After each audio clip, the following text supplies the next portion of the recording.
इतना highlight case चल रहा है, अनिल मिश्रा ने ऐसे एडवोकेट कर रखे हैं जिन्हें लॉ का नहीं पता, बेसिक लॉ का, तो वो क्या उससे करवाएंगे।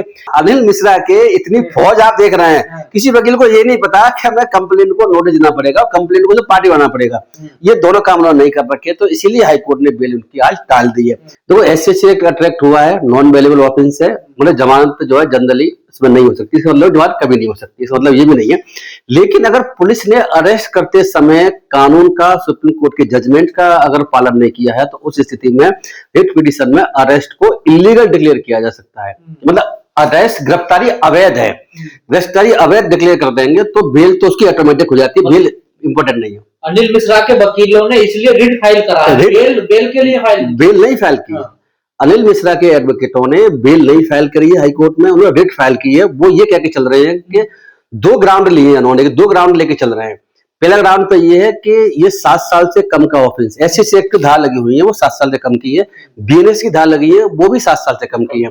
तो जहां 7 साल से कम का अपराध होता है तो वहां उसमें लीगल पोजीशन ये है कि ये 2010 से लॉ बना हुआ है, अमेंडमेंट हो चुका है पहले से ही, कि उसमें अरेस्ट करने से पहले पुलिस की जरूरी है कि वो नोटिस देगी अपराधी को अरेस्ट करने से पहले। तो वो नोटिस इस केस में नहीं दिया गया है, ऐसा उन वकीलों का आरोप है। मतलब अनिल मिश्रा के वकीलों का ये कहना है कि हमें नोटिस नहीं दिया गया, गैर तरीके से गिरफ्तारी हो। एक तो पहले नोटिस नहीं दिया गया, जो कि नोटिस देना जरूरी है। बिना नोटिस दिए 7 साल तक कम के पनिशमेंट अरेस्ट पुलिस कर लेती है, तो वो इलीगल कस्टडी, इलीगल अरेस्ट मानी जाती है। ये सुप्रीम कोर्ट अनिल कुमार के जजमेंट में 2014 में कह चुका है, उसके बाद में फिर एक 2017 जजमेंट था उसमें भी कह चुका है, और उसके बेसिस पर जो है बहुत सारे पुलिस के खिलाफ एक्शन भी हो सकता है। मैं आपको बता दूं, मुझे जानकारी नहीं है कि इसमें नोटिस दिया नहीं दिया, लेकिन ऐसा वकीलों का आरोप है कि पुलिस ने कोई नोटिस अरेस्ट करने से पहले नहीं दिया है। जैसा मुझे लग रहा है कि एफआईआर तुरंत होती है, उसके बाद तुरंत अरेस्ट होता है, तो नोटिस दिया नहीं दिया गया हो ऐसा मैं मान सकता हूँ, ऐसा शायद सही हो। तो अगर नोटिस नहीं दिया गया होगा तो मैं आपके चैनल के माध्यम से बताना चाहता हूं कि इसमें तुरंत हाईकोर्ट बिल को इलीगल डिक्लेयर करके तुरंत ही छोड़ने के लिए ऑर्डर करेगा, नंबर 1। दूसरा राउंड ये है कि जब किसी व्यक्ति को अरेस्ट किया जाता है तो उसमें सजा कितनी भी हो, सजा चाहे उसमें पॉक्सो की हो, चाहे उसमें मर्डर केस की सजा हो, चाहे उसमें यूएपीए लगा हुआ हो, चाहे उसमें और कोई धारा लगी हुई हो, सब धाराओं के लिए सुप्रीम कोर्ट का जजमेंट है और हमारे संविधान का आर्टिकल 22 भी है, जो ये कहता है कि अगर आपने किसी को अरेस्ट किया है तो ग्राउंड ऑफ अरेस्ट के रीजन, आप उसे अरेस्ट क्यों कर रहे हैं उसके रीजन उसको लिखित में देंगे। पहले क्या होता था कि वो रीजन देते भी नहीं थे, खाली क्या करते थे कि उनके पेरेंट्स को इंटीमेट कर दिया करते थे, या आपको आपके बेटे को या किसी को अरेस्ट कर लिया गया, पुलिस खाली बता दिया करती थी, उसमें भी नहीं बताती थी। लेकिन अब सुप्रीम कोर्ट का कहना यह है पिछले 2 साल 3 साल से कि अगर आपने अरेस्ट के बारे में जो ग्राउंड है कि क्यों अरेस्ट किया, भाई एफआईआर होना एक अलग बात है, अरेस्ट होना एक दूसरी बात है। मैं आपसे बताना चाहता हूँ आप चैनल के माध्यम से, क्योंकि मैंने ऐसे बहुत से क्या लगता है सर आपको ग्वालियर पुलिस ने ऐसी गलती करी होगी, क्योंकि मामला बहुत हाईलाइट हो गया, एसपी सब इसमें इन्वॉल्व हो गए थे पूरे मामले में, तो आपको नहीं लगता ग्राउंड इन्होंने पूरा तैयार किया होगा? मुझे नहीं लगता। पुलिस की जो मैं जो कार्यप्रणाली देख रहा हूँ वहां पर जो पुलिस इनको बचा के चलने की कोशिश कर रही थी, तो हो सकता है इंटेंशनली ऐसा कर रखा हो। ऐसा भी संभव है कि जानबूझ करके बागी पुलिस ने कमी छोड़ दी जिससे इनकी बेल हो जाए, जिनकी अरेस्ट डिक्लेयर इलीगल हो जाए, ऐसा हो सकता है। क्योंकि वहां की पुलिस ने अगर 2 बात में, एक बात दूसरी रह गई मेरी, एक तो नोटिस देना जरूरी था, नोटिस नहीं दिया है, 35 बीएनएस के तहत, पहले 41 सीआरपीसी हुआ करता था। दूसरा जो है ग्राउंड ऑफ अरेस्ट इनको रिटन में नहीं दिए गए, ये सब मौके के लिखित में कि आप हम अरेस्ट क्यों कर रहे हैं, कि आप जो है ऐसा कर सकते हैं या वैसा कर सकते हैं, जो भी रीजन है वो अरेस्ट के ग्राउंड राइटिंग में देने पड़ेंगे इनको, अरेस्ट करने से पहले या अरेस्ट करते समय तुरंत, उसके बाद नहीं। तो ये काम उन्होंने नहीं किया है, ऐसा उनके वकीलों का आरोप है। तो 2 ग्राउंड पर उन्होंने रिट फाइल की, बेल फाइल नहीं कर रखी हाईकोर्ट में। अब आपको एक बात बता दूं कि जो अनिल मिश्रा जी हैं वो एडवोकेट थे, बार के प्रेसिडेंट रहे। अब कोई बार के प्रेसिडेंट और पूरी एक फौज अनिल मिश्रा जी की तरफ से इस केस को लड़ रही है, लेकिन उनको ये नहीं पता कि ये एसएससी एक्ट के केस में जब कोई बेल या कोई ऑर्डर लेना चाहते हैं किसी कोर्ट से, तो उस स्थिति में कंप्लेंट विक्टिम जिसने एफआईआर लिखाई है उसको पार्टी बनाना पड़ता है, नंबर 1। दूसरा उनको नोटिस देना पड़ता है। मतलब इतनी जानकारी नहीं अनिल मिश्रा की? आप देखिए है ही नहीं एफआईआर में, आप देखो एफआईआर आपके पास है, एफआईआर में कंप्लेंट को जो एफआईआर के बाद में जो उन्होंने फाइल कर रखी हाईकोर्ट की वेबसाइट से मैंने जब देखा तो मुझे पता चला, जब मैंने कल चेक किया तो उसमें जो उनको पार्टी ने बना रखा इनको जो कंप्लेंट को। ये बात जब आज हियरिंग शुरू हुई आज 11 बजे से डिवीजन बेंच से सुनवाई करी ग्वालियर खंडपीठ ने, मध्य प्रदेश हाईकोर्ट की ने।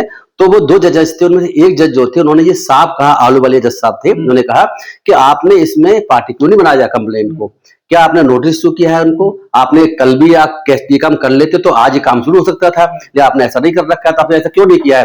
तो जज साहब का कहना यह था कि हरिराम बंबानी वर्सेस सत्यनारायण अरदर का केस है सुप्रीम कोर्ट का 2021 का। उस केस में सुप्रीम कोर्ट ने कहा था कि अगर बेल के समय या और के समय कंप्लेंट को सुनना आवश्यक है, अगर कंप्लेंट को बिना सुने हुए बिना नोटिस इशू किए अगर कोई बेल का ऑर्डर कर दिया गया तो बेल का ऑर्डर है इलीगल। मतलब जिसने एफआईआर करवाई है उसको भी सुनना जरूरी है, उसको सुनना जरूरी है, बिना उसके सुने हुए बेल एप्लीकेशन पर या किसी चीज पर वहां पर बहस होकर के ऑर्डर पास नहीं होता। ये 2-3 दिन से जो बार-बार जमानत उनकी खारिज हुई है यही कारण? ना इस बार खारिज ना वो तो मजिस्ट्रेट की यहाँ खारिज हुई है, तो मजिस्ट्रेट तो पावर नहीं है। यहाँ कल भी टल गई थी ना हाईकोर्ट में, टली इसी वजह से थी कि सरकार ने टाइम मांगा था, वो एक अलग बात है। सरकार को भी समय दिया जाता है कि आपको क्या कहना, राइटिंग में सरकार भी अपना रिटन में जवाब लेकर के आती है। तो पुलिस सरकार बाकी मध्य प्रदेश की, उन्होंने टाइम इसलिए मांगा था एडवोकेट जनरल ने कि हमें समय दीजिए, उन्होंने शायद 8 दिन का टाइम मांगा था, लेकिन हाई कोर्ट का कहना यह था पर्सनल लाइफ और लिबर्टी का सवाल है, आर्टिकल 21 इसमें वायलेट हो सकता है, उस स्थिति में हम ज्यादा समय नहीं देंगे आपको, अब अभी इसमें करिए, लेकिन उन्होंने मना कर दिया। तो उसके बाद पर उन्होंने समय 1 दिन का यानी कि आज की डेट लगा दी थी। तो ये आज क्यों टल गई सर? आज इसलिए टली है क्योंकि कंप्लेनेंट को नोटिस नहीं दिया गया था। कंप्लेंट को नोटिस जब तक नहीं देंगे, जब तक ये इस पर सुनवाई नहीं हो सकती। ये हरिराम बंबानी जजमेंट जो मैंने आपसे चर्चा करी, इस जजमेंट को बाकायदा इसी डिवीजन बेंच ने ग्वालियर की ने बाकायदा वकीलों को बताया। सर ये तो बेसिक कानून होता है ना सर, देखिए बेसिक कानून है, बेसिक कानून भी अनिल मिश्रा जी के एडवोकेटों को नहीं पता। आप सोचिए क्या स्थिति देश में, आप ये जान की कोशिश करें कितना हाईलाइट केस चल रहा है, अनिल मिश्रा ने ऐसे एडवोकेट कर रखे हैं जिन्हें लॉ का नहीं पता, बेसिक लॉ का, तो वो क्या आपसे करवाएंगे। लेकिन मैं जैसे बताया आपको कि 2 चीज ग्राउंड है, अगर वो ग्राउंड ऑफ अरेस्ट नहीं बता रखे इनको राइटिंग में, नंबर 1। दूसरा, अगर उन्होंने नोटिस नहीं दे रखा पहले अरेस्ट करने से पहले, तो ये अरेस्ट हाईकोर्ट इलीगल डिक्लेयर कर सकता है, नहीं करेगा। सुप्रीम कोर्ट के इसमें बहुत से जजमेंट हैं, इनको छोड़ दिया जाएगा, 100% छोड़ दिया जाएगा अगर ये 2 वायलेशन होंगे तो। अगर ये दोनों वायलेशन हुए 101%, अगर नहीं हुए तो फिर कितने दिन के लिए जेल रहे? नहीं, फिर भी बेल हो सकती है, लेकिन उस वक्त दूसरे पैरामीटर लगेंगे, बेल के पैरामीटर लगेंगे बाद में। इसमें अगर ये 2 ग्राउंड होंगे तो बेल की जरूरत नहीं है। अरेस्ट को हाईकोर्ट कहेगा अरेस्ट इज इलीगल, अवैध है।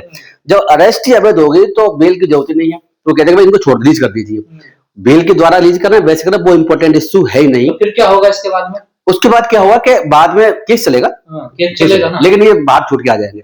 लेकिन जहां तक अगर पुलिस ने नोटिस दे रखा होगा इनको, या और दूसरी बात वो ग्राउंड ऑफ अरेस्ट रिटन में दे रखे होंगे अनिल मिश्रा को, उस स्थिति में इन ग्राउंड पे बेल नहीं हो सकती, फिर होगी बेल मेरिट की बेसिस पे। इसका मतलब ये होता है कि क्या अनिल मिश्रा जी ने जो अपराध किया है, क्या नहीं किया, नंबर 1, ये बाकी 4 लोग और 3 लोग। अच्छा सर, जो वारंट होते हैं उसी को बोलते हैं क्या? ना वारंट को नहीं बोलते।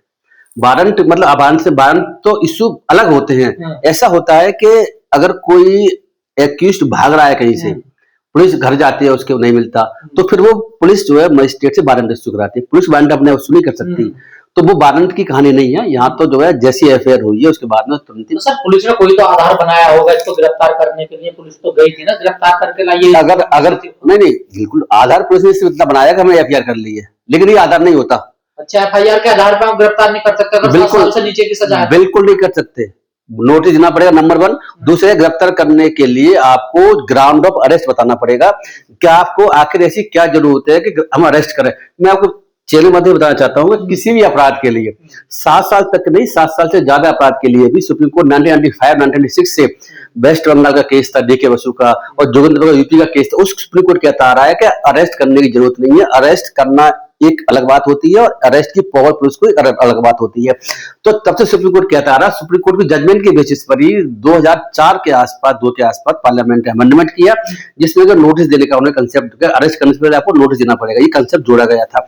तो मेरी बताने की कोशिश आपको ये है कि पुलिस को ऐसा हो सकता है, क्योंकि अनिल मिश्रा का अभी तक पक्ष लेती आ रही थी पुलिस, इनके खिलाफ कार्रवाई नहीं करी थी ना, पुलिस ने इनके खिलाफ पहले केसेस में अरेस्ट किया गया था, अब अरेस्ट कर लिया है। तो उस स्थिति में हो सकता है कि पुलिस की आपस में सेटिंग हो अनिल मिश्रा जी के साथ में, और वो उन्हें छुड़वाना चाहती हो बेल के रूप में। ये तो सर पुलिस का मैटर हो गया, लेकिन अब जो आज जो उनकी टली है ये अनिल मिश्रा के वकीलों की गलती की वजह से हो रहा है। बिल्कुल, हाँ, अनिल मिश्रा के इतनी फौज आप देख रहे हैं, किसी वकील को ये नहीं पता कि हमें कंप्लेंट को नोटिस देना पड़ेगा, कंप्लेंट को तो पार्टी बनाना पड़ेगा।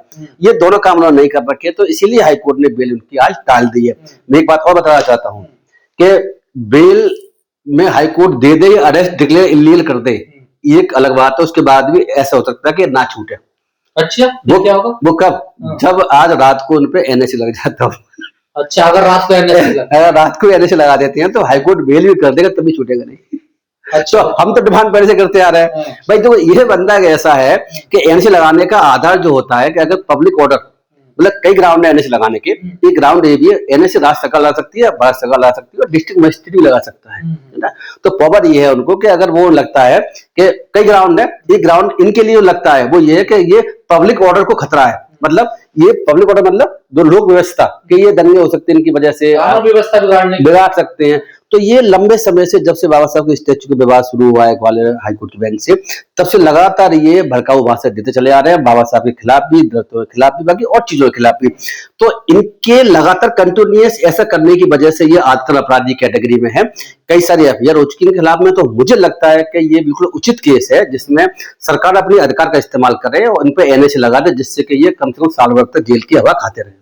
अनिल मिश्रा जब से विवाद में है, जब से ग्वालियर खंडपीठ में हाईकोर्ट की में जो बाबा साहब की स्टेचू लगनी थी, जब जस्टिस कैद साहब भी थे उस वक्त चीफ जस्टिस हाईकोर्ट के, तब से विवाद चल रहा है। इन्होंने जो है बाबा साहब के खिलाफ बहुत कुछ अनगल कहा, स्टेचू लगने नहीं दी।